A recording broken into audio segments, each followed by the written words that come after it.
रवि ने पत्नी गीता को किसी बात पर 3 थप्पड़ जड़ दिए।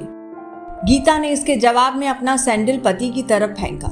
सैंडल का एक सिरा रवि के सिर को छूता हुआ निकल गया। मामला रफा दफा हो भी जाता, लेकिन रवि ने इसे अपनी तौहीन समझा।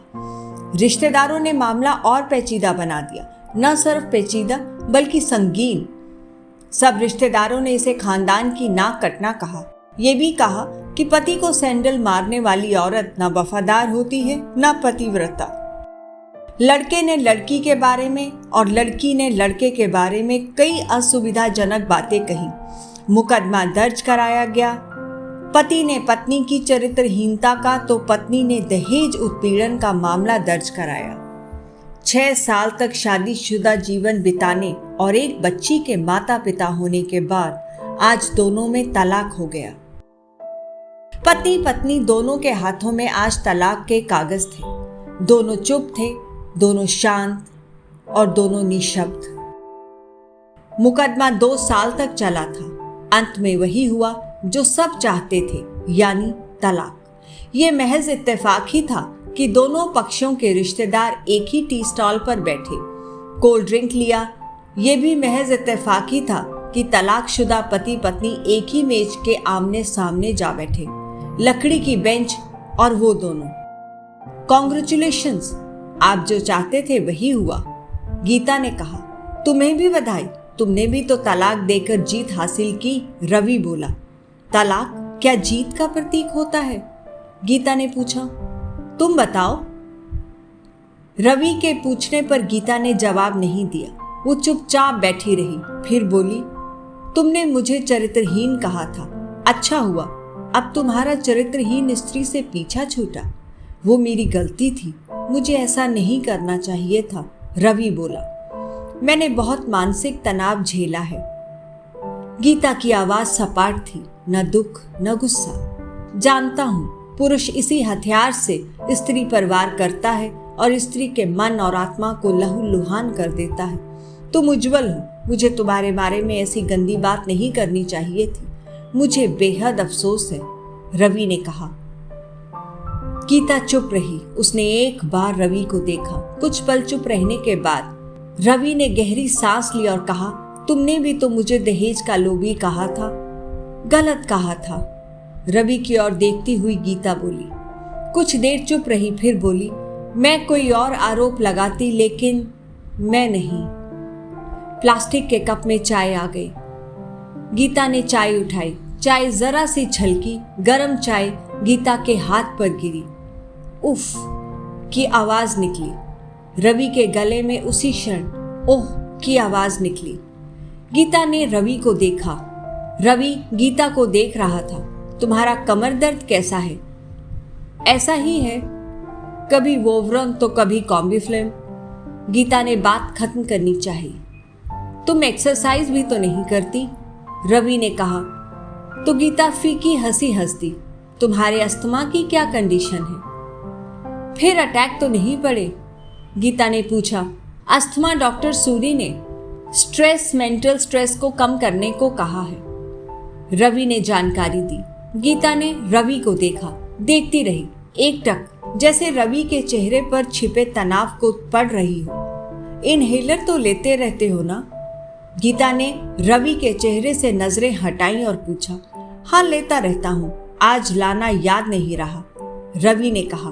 तभी आज तुम्हारी सांस उखड़ी उखड़ी सी है, गीता ने हमदर्द लहजे में कहा। हाँ, कुछ इस वजह से और कुछ, रवि कहते कहते रुक गया।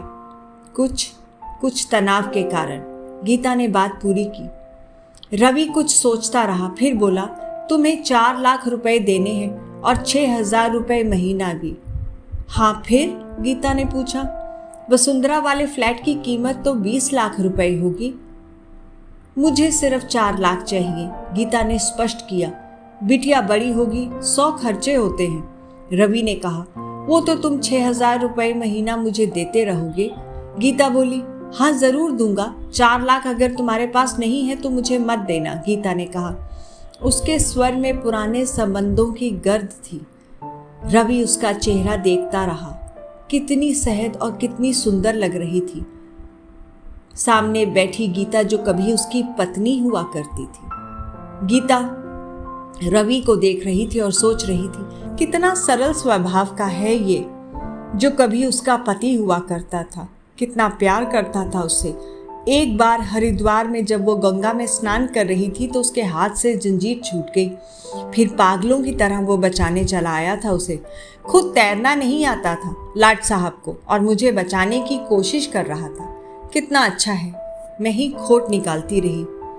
रवि एक टक गीता को देख रहा था और सोच रहा था कितना ध्यान रखती थी। स्टीम के लिए पानी उबालकर जग में डाल देती, उसके लिए हमेशा इन्हेलर खरीद कर लाती। सेरेटाइट ऑक्यूहेलर बहुत महंगा था। हर महीने कंजूसी करती, पैसे बचाती और ऑक्यूहेलर खरीद लाती। दूसरों की बीमारी की कौन परवाह करता है, ये करती थी परवाह, कभी जाहिर भी नहीं होने देती। कितनी संवेदना थी इसमें। मैं अपनी मर्दानगी के नशे में रहा। काश जो मैं इसके जज्बे को समझ पाता। दोनों चुप थे, बेहद चुप, दुनिया भर की आवाजों से मुक्त होकर खामोश। दोनों भीगी आंखों से एक दूसरे को देखते रहे। मुझे एक बात कहनी है, आवाज में झिझक थी। कहो। गीता नजर आंखों से उसे देखा। डरता हूं, रवि ने कहा। डरो मत, हो सकता है तुम्हारी बात मेरे मन की बात हो, गीता ने कहा। तुम बहुत याद आती रही, रवि बोला। तुम भी, गीता ने कहा। मैं तुम्हें अब भी प्रेम करता हूं। मैं भी, गीता ने कहा। दोनों की आंखें कुछ ज्यादा ही सजल हो गई थी। दोनों की आवाज जज्बाती और चेहरे मासूम।